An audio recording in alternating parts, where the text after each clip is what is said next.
Hello, everyone. Welcome. This is Madeleine of Tomorrow Today Global. Thank you so much for joining us in this conversation with Madeleine Black, who is someone who's going to speak to us today a little bit about courage during times of turbulence. Madeleine, thank you so much for joining us. Before I give you your bio. You're welcome. Lovely to see you. Hi. Nice to see you too. All right. So Madeleine Black is a UK-based author of the book Unbroken, which speaks about her story and her story of overcoming. She's also an activist against sexual violence. She's an international speaker. And this is exactly how I had the pleasure of meeting her. It's when she came to speak as one of the speakers at the Professional Speakers Association of Southern Africa International Conference last year. And that's when I knew that Madeleine has the power to just turn people's lives around just from the way she spoke. And courage was one of the big themes that I found radiated so well from her, and something that she continues to speak to her clients about, which I would love for her to start to speak about to us today. So I hope that's all right with you, and that this conversation is going to help to benefit someone out there, because this, I always say, what crazy times we live in, hey? They are very unusual times, and it's very unusual because it's not a choice. It's been thrust upon us, and we've been forced into this isolation. I don't know what South Africa are doing right now, but in Scotland, we're still in lockdown officially. Oh my, wow. I think it's just so crazy. And it's during times like this where everything just gets disrupted and it feels like everything is falling out of place, that your sense of courage just gets sort of emancipated, and you just don't know what is Yeah, what. I think it's because, you know, in our normal day-to-day, everything that we avoid, we can keep ourselves busy, we can distract ourselves, we can go here, do this, do that. Maybe at night we might have some trouble sleeping because we can't avoid ourselves. But right now, when you're in lockdown, you have to be with yourself. You can't avoid yourself. So for a lot of people, a lot of unprocessed trauma is coming up, or their anxiety has got bigger. Some people have said they're loving it. They love that there's no pressure for them to do anything. You know, I guess everybody's different, really, aren't they, in how they respond. No, that's quite true. And see, now we've already gotten into the conversation. It's already getting exciting. But let's just backtrack a little bit. Tell us who Madeleine is, just on a personal level. Let's get to know you, your anything that motivates you to do the kind of work that you do. Yeah, well, I always say that I kind of started as an accidental speaker. I never really intended to be a speaker, but I shared my story, it's now about 6 years ago, with the Forgiveness Project. And it just opened all these doors for me in ways that I didn't really see coming. Like, I obviously went to Johannesburg, which was incredible. And I realized, you know, I've just been quiet for many, many years, but my voice is my strength, and I'm going to use it, because there's a lot of people that can't find their voice, they can't speak out. And I think when we don't speak out, then we're not really in our power, we're not in our body. And I think we hold ourselves back when we can't speak our truth. You know, I know that I held myself back for years. My shame silenced me. And now that I can speak freely, I don't really care who knows about my past. It's like more of me can show up. You know, I'm more alive than I ever used to be. Oh my goodness. And it just rubs off. You radiate this amazing energy. I don't know if you do that intentionally. No. It just comes. And one of the phrases you said was speaking your truth. And I want that to sort of guide us now into the conversation about courage.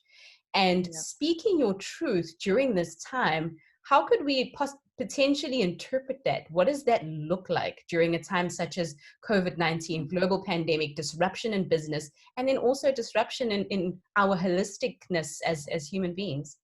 Yeah, I guess for me, speaking my truth was being honest. So I think that just translates very well to whatever's going on with people right now. To be honest, you know, if you are struggling, then tell someone. If you're really worried about your business or your family, or, you know, find someone. Really be courageous in what really is your priority right now. You know, if you can't get involved with business because you have too many personal issues going on, to me, that is my priority. My family will always come first. I guess it's going to look different for different people, really, isn't it? Yeah.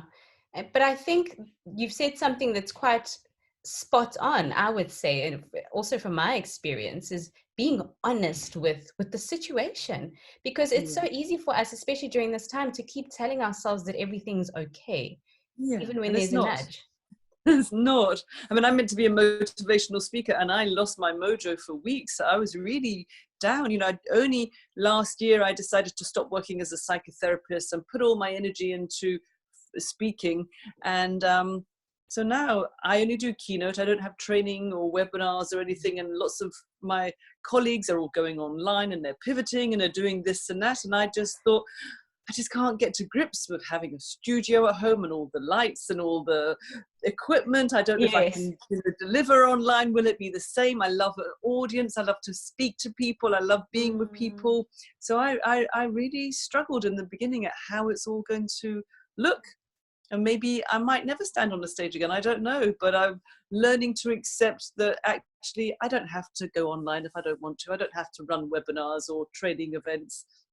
And that really helped. So I'm doing loads of Zooms, which I'm fine with, and I do loads of podcasts and radio shows. So I'll always find a way to get my story out. It doesn't maybe necessarily have to be on a stage again, but I'll always speak out now that I finally found my voice. Wow. Taking stock of what is Yeah. there, what is not there, and then starting from there. I think that that's what's coming through for me at the moment. And now Yeah. another thing I want to go into, where does courage actually come from? Is it something that's embedded within us, or is it something that maybe the things outside of us have to channel? Is it something that we channel from within? Where does it come from? I think that's a great question, because it really was the courage of somebody else speaking out that made me find my voice. And I think that courage is contagious. I think it Wow. is inside of us, but we have to grow it. You know, we have to nurture it. And it's maybe baby steps. You know, in June last year, I did my TEDx in Glasgow, and I'd never spoken, thank you, I'd never spoken to such a huge audience before. There were 2,000 people. Wow. But for me, it was terrifying. I was so scared. But the moment I stood on that red circle, I thought, this is not about me speaking now. It's about who's listening. And courage is about, I guess it's about your intention. It's what's your agenda? What was I doing this for? It wasn't about me just to share my story publicly. It was to connect to anyone, just one person out of the 2,000 that will hear my story that day and give them hope. So now my courage really isn't for me, but in the beginning it did take a lot of courage. But yeah, I do believe, like anything, like Yeah. hate is contagious, love is contagious, kindness is contagious. You know, is where we put our attention and who we Yeah. surround ourselves with. Wow, Madeleine. And it sounds like it's not something that you just work on at one stage and then you have it forever, right? Yeah, it's been a gradual process. You know, before I spoke out publicly, my friend reminded me the other day that I was in a newspaper article. Uh-huh. It was a campaign run by our local rape crisis called "This is not an excuse to rape me." So my story involved alcohol. So they shared my story. They said, "Can we put your photo?" No. "Can we put your name?" No. And I was just No. one of these silhouettes, these blacked out photographs of a woman. And yeah, I was really nervous. I was really scared about what people would think. And now that I have spoken openly, I've only ever had support, you know, and I do a lot on social media. I don't really get any trolls or any negativity. And so it's really just, yeah, finding the guts to share and then believing in what you're sharing as well. And how do you know that what you're sharing is with the right intention, or it is something that's going to empower someone else? I guess from my feedback, you know, I look for evidence everywhere. And I know in South Africa, I shared the story of a woman that had heard me on the radio, and she was 81, and she turned to her daughter and told her she had been raped many years ago, and she ended 64 years of silence that My day when she goodness. told her daughter. So Wow. that is my evidence. You know, when I spoke at TEDx, I was contacted by a head teacher who had some school children with him. They were like 6 years, so they were 15, 16. Yeah. And one young woman couldn't stop crying when she heard me, and she turned to her teacher and told him that she had been raped by her uncle 3 years prior. And I've now been to the school and I've met her, Wow. and we text each other. And she said if she hadn't heard me, she would have kept quiet. She wouldn't have told anyone because she was so ashamed. So that's my evidence. That keeps me right. You know, since the lockdown has been happening, I try and do a Facebook Live every weekday just to check in And this morning somebody messaged me and said, oh, I was in America and I woke up at 5 a.m. and I caught your talk and it was great. And, that's my evidence. If it touches one person, then that's my job. Yeah. Oh, and it brings us back. And I think that's what lockdown has done. It hasn't actually split us all apart. It's actually brought so many of us closer. Absolutely. Because I think we are socially distancing, but we don't need to be socially distant. We can still connect. I think connections are even more important now. You really need to stay connected, especially if you live alone or you're in a bad situation. Because if you're in a tough situation before, it's only got tougher. I mean, in the UK, within the first 3 weeks, 16 women were murdered by their partners in lockdown. Goodness. Oh my goodness. 2 children, 14 women. So if you're in an abusive situation before, the COVID didn't cause you to die, but the abuser had every opportunity to abuse you even more, and you were even more helpless. So it's a really, really tough time for people. So when I am struggling, I have to think, you know what?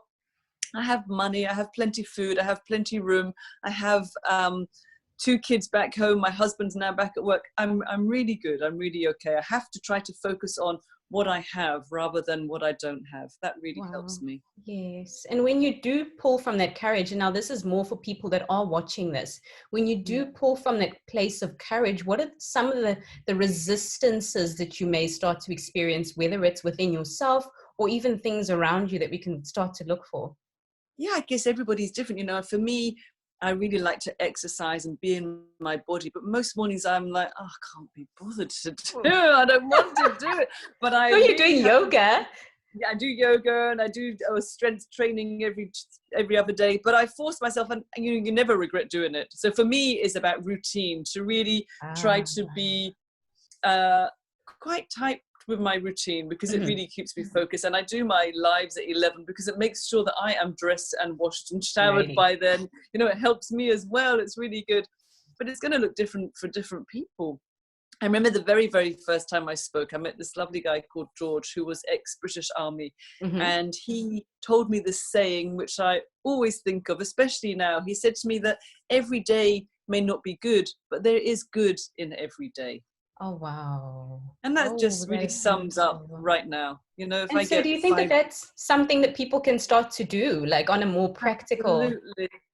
Everything, I think, is where we put our attention. If we put all our attention in what I don't have and how we're struggling, and I know it's easy for me to say because I'm really okay. I know I'm not hard done by at all.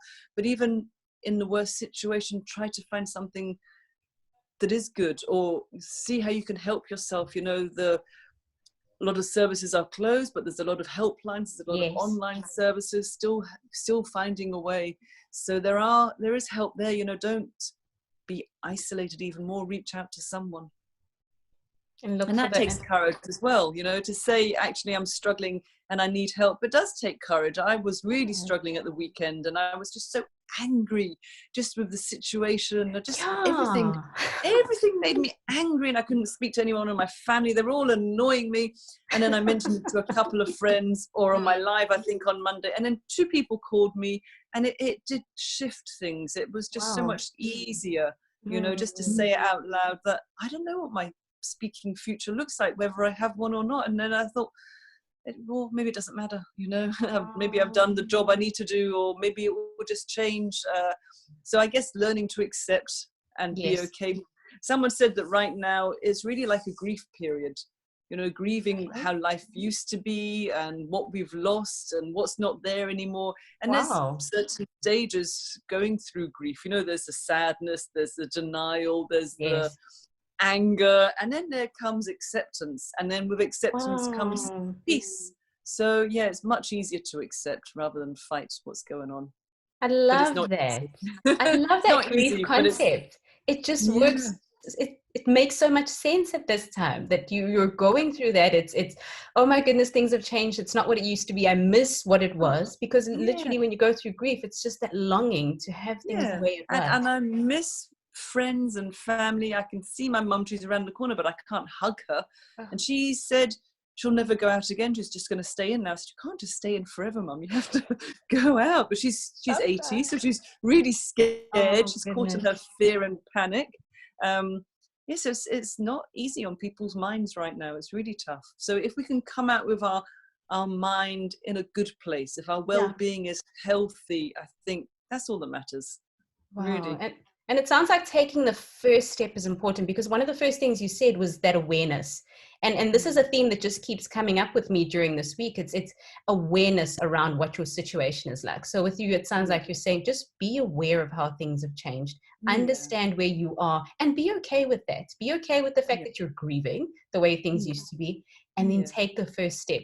And the first step always takes courage, like you said. Absolutely. But and be aware where you're getting caught. You know, what is it that's annoying you? Because it's not really the other people in the house, it's my struggles. They're not doing Wow. anything, you know, it's my internal struggle. It always is. They're just being themselves. But so really being like a good detective in your life, or a Mhm. witness what's going on. Where do you get caught? What, you know, where do your emotions take you to? And learning just to, they're just emotions. They're not you. They're okay. They'll pass. Wow. And looking inwards is actually one of the things that are scaring most people. People that I've spoken to go, oh my goodness, COVID has given me too much time on my own. It's scary. Yeah, because things move when we're immobilized. You know, when we can't move, things will start to come up. And if you've got unprocessed stuff, Wow. that's going to come up to greet you as well. And what if it just all comes up at once? I know with me, just that anxiety, because I don't know if you've worked with the Enneagram at all, but I'm a 3 on the Enneagram. And it means that Mhm. during the first few times that I've been disrupted, I'll be very productive, but then I'll go into like this sludge and I will just want to do nothing. I'll overthink everything. And I also had that uncertainty around my career and what I do, and having to completely reinvent myself. Mhm. It's overwhelming. And then all of Yeah, that trauma and certain things that you thought you'd put yeah. aside start to come Nothing's up certain because they've anymore. been triggered. Yeah. I guess for me, it's about finding whatever way you can to connect in, to ground back to your body and stay as steady and as calm as possible. I saw a lovely post this morning. Hmm. Let's see if I can remember it right. It said, a calm sea never made a great sailor. Wow. So, you know, we need the rough seas. We need to learn how to surf better and to stay on our surfboard. Yeah, we're going to get knocked off, but it's about how you get back up and how you carry on sailing. Yeah. So I always come back to my body and connect in, because when I'm panicking, I'm out. Of I'm not course. in, and I'm not grounded, and then it can just build up and build up. So it's about staying in and staying connected for me. And that's going to look different for everybody. So for me, I Exactly. like to Yeah. do exercise. Hmm. I like to listen to music. I like to do my 10,000 steps every day. We're still allowed to go out for exercise. Some people might need to stay still, have silence, read, watch TV, eat rubbish food, eat good food. You know, everybody's different. Yeah. In the beginning, I was listening to the news too much. So now I don't listen Hmm. to the news. Maybe once a day. It's too depressing. Yeah, I It's don't too overdo depressing. it. I don't want to listen to how many people have died now, and it's too sad. It's really awful. But and that's not to say I'm not in reality. I am Yeah. in reality, but it's limiting what was affecting my mind. So we listened to the news like every hour, all the time in the first few days, and it was just too much. Mm. Especially just before I went to bed, we would watch the news, and I'm thinking, why was I doing that? Yeah. So So you know, centering really, yourself is yeah, something that it sounds like you really emphasizing here, just making yeah, sure that even though things are shifting around you, you've yeah, centered yourself and you've anchored yourself, yeah. And and you knowing that this control it. will pass. This will pass. Nothing stays. It can't rain forever. You know, this will pass. Oh, that is so beautiful. Any last words, Madeleine, before we close off? I would just say, like we've already said, you know, just if you're struggling right now, just reach out to someone, stay Hmm. connected. You know, don't suffer in silence. Whatever it is you're struggling with, there's always someone there. Yeah. Always. Hmm. And that's one of the big things. Just take the first step, because Yeah. sometimes you're scared or you're overthinking what that could look like, or how the person's going to respond, or how it's going to make you look. Yeah, and it's really interesting. A girlfriend in London, she's an FGM campaigner, Hebo. She's a wonderful woman, Somalian. She sent me a text to say, "Hi, how you doing? We're all great at home." I said, "Actually, I'm really not doing great." So she goes, Mm. "Actually, I'm really not doing great either." So I said, "Why did you tell me you were great to start with?" You know, it's just. But it's so when you open up, it gives permission to someone else open up as well. You Wow. know, we kind of mirror each other. I could have just said, "Yeah, I'm great as well," but actually, I really wasn't feeling great that day. I was really like, "What is the point?" why am I even bothering? You know, I don't what want to is do the this. point? Yeah, I was really losing it big time. So I was honest, because I just thought, okay, I'll just say, actually, I'm not doing so great. So then she opened up. So yeah, we can mirror each other. We give permission. So when you think about, what's going to be like for the other person, you could actually help them to say, you know, I've struggled as well. Yeah. And it's okay. It's okay to struggle. You're not going to stay and struggle. You will move out of it. Wow. I'm so in love with that concept of being honest about it, because with courage, we think that courage is one thing, but it's almost like a silent strength that doesn't speak out loud, but invites other people to change their perception on what it means to be courageous. Yeah. Yeah, no, I really like that. Thank you so much for your time. This was a really great You're conversation. welcome. It was great. It was so nice to see you again as well, even though it is via Zoom. Hopefully one day I'll be back in beautiful Africa. Yes. And when Yeah. I'm in the UK again, I'll Yeah, definitely get together and come do to something. not so sunny Scotland today. Okay. No, then we'll Yeah. definitely get together and do something. Thank you so much for your time, Madeleine. Pleasure. Have an absolutely wonderful evening, is it now? Or No, afternoon I'm slash just an evening? hour before you, so it's just nearly Yes. lunchtime. Nearly 1 o'clock here, so you're nearly 2 o'clock. Oh, lovely. Okay. Have a great day then and a great weekend. And thank you so much for your time. Pleasure. See you.